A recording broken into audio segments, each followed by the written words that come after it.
masalah yang dihadapi oleh sasaran atau keluarga dari sasaran stunting itu sendiri. Dan yang kami dapat bahwa rata-rata itu ada di pola asuh, bahwa sasaran atau orang tua ini lebih banyak menitipkan anaknya di neneknya, tetangga, karena rata-rata di sini kami penduduknya di sini bertani, sehingga pasti akan ke kebun, pagi sudah berangkat ke kebun, pulang nanti sore, sehingga pasti pola makan yang diberikan itu pasti akan terganggu. Kekurangan gizi itu tuh tergantung dari kita punya pola asuh makan itu. Kalau kita makanan tidak memperhatikan kepada anak, pasti anak itu tidak akan cepat untuk gizinya itu tuh untuk naik. Ditambah lagi dengan ketersediaan makanan juga, itu yang kadang kami temukan di lapangan.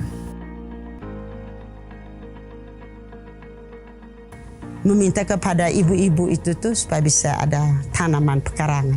Kalau dulu bilang toga itu obat keluarga, ya.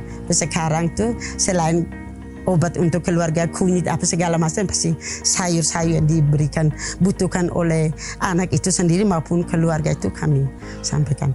Kami tidak menyasar langsung kepada ibu bayi balita, ibu hamil, tetapi kami juga menyasar ke keluarga itu sendiri. Jadi di rumah kita punya program 1R3S, satu rumah harus punya 3 jenis sayuran. Kita di Posyandu, petugas desa biasanya memotivasi kader membeli di kota dengan harga yang murah.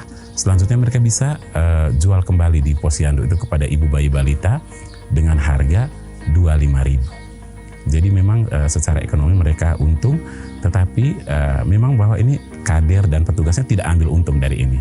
Tetapi bagaimana mereka bisa menggunakan garam Balyudium ini untuk kebutuhan keluarganya, masak, makan dan minum untuk keluarganya. Tidak menggunakan garam sokal atau garam krosok yang memang sangat murah dibanding garam yodium. Sudah sedianya melakukan kegiatan rutin mulai dari SPM 1 sampai 10 yang mana itu kami laksanakan setiap bulannya. Dan pada kegiatan pemantauan tumbuh kembang bayi dan balita, kami di sini di Puskesmas melakukan secara rutin untuk setiap bulan dan telah terjadwalkan dengan baik. Kami sebagai kader itu sebelum kami ada kegiatan besoknya, 1 hari sebelum kami sudah sampaikan kepada masyarakat setempat itu untuk semua sasaran, baik ibu hamil, ibu menyusui, semua sasaran itu bayi balita itu besok ada kegiatan Posyandu. Yaitu inovasi Posyandu bersayap. Kedengarannya lucu, tetapi sebenarnya bukan Posyandunya yang punya sayap, tetapi bersayap ini mempunyai kepanjangan bersama ayah dan atau pengasuh pendampingnya. Nah, jadi kita punya program itu sederhana sebenarnya. Jadi kita cuma mengajak ayah dan pengasuh atau pendamping anak itu untuk hadir ke Posyandu. Dan itu kita coba di 2 bulan saja, yaitu di bulan Maret dan bulan September. Jadi Posyandu bersayap ini sebenarnya upaya sederhana bagaimana kita melibatkan ayah juga terlibat dalam tumbuh kembang anak itu. Dia peduli, bukan hanya tugas ibu-ibu untuk tahu bagaimana anak ini makan apa, anak seusia ini dia harus dapat makan apa, yang bagaimana. Nah, ayah juga dia tidak merokok sembarangan dalam rumah, karena asap rokoknya ini berdampak pada kesehatan anak. Itu hal-hal sederhana. Selesai semua kami sebelum pulang menyampaikan untuk bulannya akan datang Posyandu, kegiatan tanggal berapa itu kami harus sampaikan dulu. Mungkin ada penyuluh-penyuluhan lain yang selain ibu bidan sampaikan, tapi kami ketika ada PMT kami sudah beri tugas untuk melaksanakan kegiatan PMT itu, tapi oleh mama-mama dari si sasaran bayi balita itu. Selain kegiatan Posyandu yang sudah kami rutin jalankan, itu kami juga melakukan kegiatan kunjungan rumah yang pada sasaran baduta stunting, dan itu kami melakukan kunjungannya itu secara rutin dengan baik setiap minggu, yang artinya bahwa kunjungan pertama kami berkunjung memberikan KIE sekaligus mengontrol perubahan atau perkembangannya, berat badannya, panjang badannya. Setelah itu kami evaluasi lagi di akhir minggu. Akhir minggu kami lihat lagi bagaimana, apakah sudah ada perubahan atau belum. Ketika hari posyandu itu banyak sasaran, ada yang tidak hadir, tapi kami selalu ada kegiatan sweeping, kunjung rumah. Baik itu bayi balita pun ibu hamil pun yang tidak sempat untuk hadir itu. Kami membentuk tim chatting pondok asuh yang terdiri dari semua program, kerjasama lintas program di dalam puskesmas, personilnya, dan kami sekaligus membagi bidan asuh, yang mana satu bidan asuh itu dia mengasuh satu stuntingnya yang di baduta, yang artinya bahwa stuntingnya itu masih bisa diperbaiki. Nah, tugas dari seorang bidan asuh itu dia mengawal dari ibu hamil, yang ibu hamil kek, sampai dengan persalinan dan pemantauan tumbuh kembangnya. Nah, di dalam kegiatan posyandu, kalau posyandu remaja itu sendiri kan memang program dari kementerian, tapi kita menggagas lagi satu inovasi kecil, namanya Cerhat, cerita remaja sehat di situ. Jadi setelah mereka habis posyandu, sambil mereka menunggu teman-teman lainnya itu berproses penimbangan dan sebagainya, itu mereka berdiskusi. Jadi namanya Cerhat, cerita remaja sehat. Mereka akan bercerita tentang, saya ini sudah seperti ini, saya ini sudah seperti ini. Karena apa? Kita harapkan remaja mereka terpapar dengan informasi-informasi gizi, informasi-informasi kesehatan, kesehatan reproduksi pada umumnya.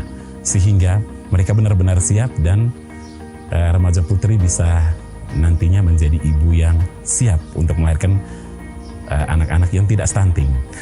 Itu kami melaksanakan kegiatan pemberian tablet tambah darah atau dengan rematri yang kami jalankan di setiap sekolah-sekolah di Kecamatan Golewa, khususnya di wilayah kerja Puskesmas Goloda.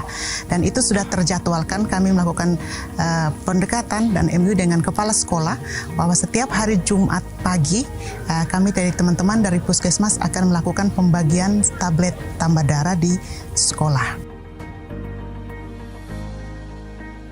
Kendala yang kami hadapi di lapangan, memang kami harus membutuhkan banyak waktu untuk berkunjung. Kadang kami turun ke lapangan, mereka sudah ke kebun, karena kami menyesuaikan dengan jadwal dinasnya kami. Terpaksa kami mengambil hari libur, hari Sabtu atau tidak hari Minggu, supaya kami bisa ketemu dengan sasaran. Kami hadapi di lapangan itu memang cukup sulit, karena banyak ibu-ibu dari sasaran tersebut, khususnya bayi stunting itu ada kalanya terima Pak, ada kalanya tidak. Ya, apa yang kita sampaikan terkecuali kita tuh berulang-ulang menyampaikan kepada mereka. Jadi untuk di kami Kecamatan Golewa itu selama ini dari tahun 2022 itu 46 itu Kecamatan Golewa. Tapi kalau kami untuk Desa Malanusa di sini sekarang itu 6.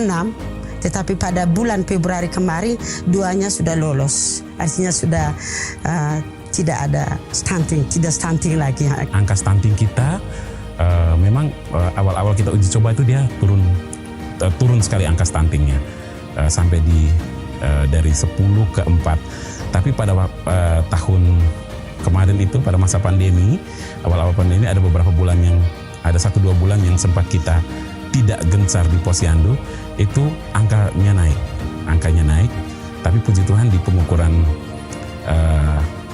Februari 2022 itu, angka itu berhasil kita tekan kembali. Namun kami bersyukur bahwa dari 6 yang stunting baduta tadi Pak, 2 sudah teratasi, dan itu pengalaman kami hanya sebatas di KIE dan merubah pola asuh dengan perbaikan nutrisinya. Mari kita gerakan kegiatan posyandu itu supaya kita bisa mengatasi stunting